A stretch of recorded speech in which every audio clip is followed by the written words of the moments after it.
আপনারা কেমন আছেন সবাই? আশা করি সবাই ভালো আছেন আর আমিও ভালো আছি। আজ জামাই ষষ্ঠী, তো সবাই নিশ্চয়ই জামাই ষষ্ঠীতে গেছেন। আমিও চলে এসেছি আমার বাপের বাড়িতে। আমার বাপের বাড়ি থেকে আমার বাড়ি মাত্র 4 মিনিটের ডিফারেন্স। সবাইকে আর কি আমি বলেছি, তাও যারা না জানেন তাদের উদ্দেশ্যে বলা। অনেকেই যারা চেনেন আমাকে জানেন আমার আর কি পরিস্থিতি। আমি খুব সাধারণ ঘরের, আর আমার বাপের বাড়িও খুব সাধারণ পরিবার আর কি আমরা। তো আমার দাদা একার ইনকামে যেটুকু সামর্থ্য ও আমাদের জন্য আর কি করেছে ব্যবস্থা, তো সেখানেই আমি এসেছি। এখন রান্না করব।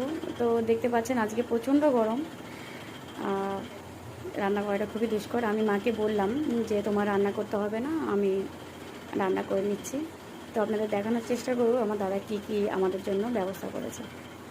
নতুন আর কি আমি ব্লগ করার চেষ্টা করছি, বললাম না আমি নতুন, তো সব কিছু করার আর কি প্রথম থেকে আর কি আমি নতুন সব কিছু শিখছি। তো এক এক করে রিলস করেছি, ভিডিও করেছি, তো এখন আমি শুরু করলাম ব্লগ করা। তো আজকে জামাই ষষ্ঠী, সকালবেলায় চলে এসেছিলাম।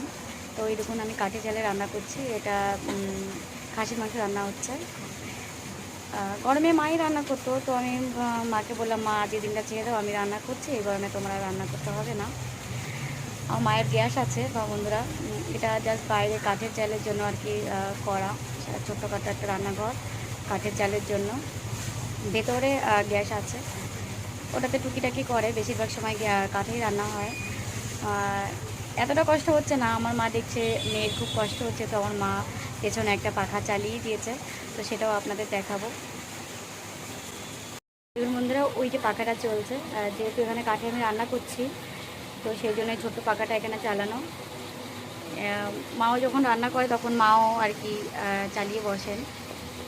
এইটা এখানে কী করছে, অ্যাকচুয়ালি আমি কিছু রান্না করছিলাম, তো সেই রান্নারই আর কি ভিডিও করার জন্য করা রাখা আর কি। তো দেখুন এখানে রান্না হচ্ছে। আর অনেকেই গ্রামের দিকে দেখবেন এইটা যেটাতে আমি রান্না করছি মুঠে বলে এটাকে, যারা গ্রামগঞ্জে থাকেন তারা হয়তো চিনবেন, শহরের লোকেরা খুব কমই আর কি দেখতে পাবেন। তো চলুন বন্ধুরা, দেখতে থাকুন। আমি পুরো জামাই ষষ্ঠীর যে ভিডিওটা, ব্লগটা আপনাদের সাথে শেয়ার করার চেষ্টা করব, সাথে থাকুন বন্ধুরা। এই যে আমার মায়ের গ্যাসে রান্না করার জায়গাটা, আর প্রচণ্ড গরমে রান্না করে ওঠার পরে শরীরটা ভাল লাগছে, একটু একটু স্বস্তি লাগছে, সেই জন্য ব্লগটা শুরু করলাম। আর এই যে আমার বোন সব কিছু দিয়ে সাজিয়ে রেখেছে ওর জামাইবাবুকে খেতে দেবে বলে। তো এই যে ফল, পাঁপড়, মিষ্টি, চাটনি, আর ইলিশ মাছ, আর 2 রকমের মাংস আছে, আর 5 রকম ভাজা আছে, আর ওখানে আছে ইলিশ মাছের মাথা দিয়ে কচুর ডেগো। ঠান্ডাটা ছিল না, আমি ঠান্ডাটা দিয়ে দিলাম। আর মাছগুলো আজকে করা হয়নি বন্ধুরা, কালকে। দেখুন এই যে আমাদের সাজানো হয়ে গেছে, আর এই যে জামাই জামাই লজ্জায় একদম রাঙা হয়ে যাচ্ছে। চাইনিজ ভাষায় কথা বলছে আমার ছেলে, তো এক্ষুনি খাওয়া শুরু করবে। তো আমি এখন আপাতত এটা বন্ধ রাখছি। খাওয়া দাওয়া করার পরে খুব ক্লান্ত লাগছিল, আর ভিডিও করা হয়নি। তো বাড়ি এসে একটু ঘুমিয়ে নিয়েছিলাম, প্রচণ্ড গরম, আর সেভাবে ঘুমানোও যাচ্ছে না।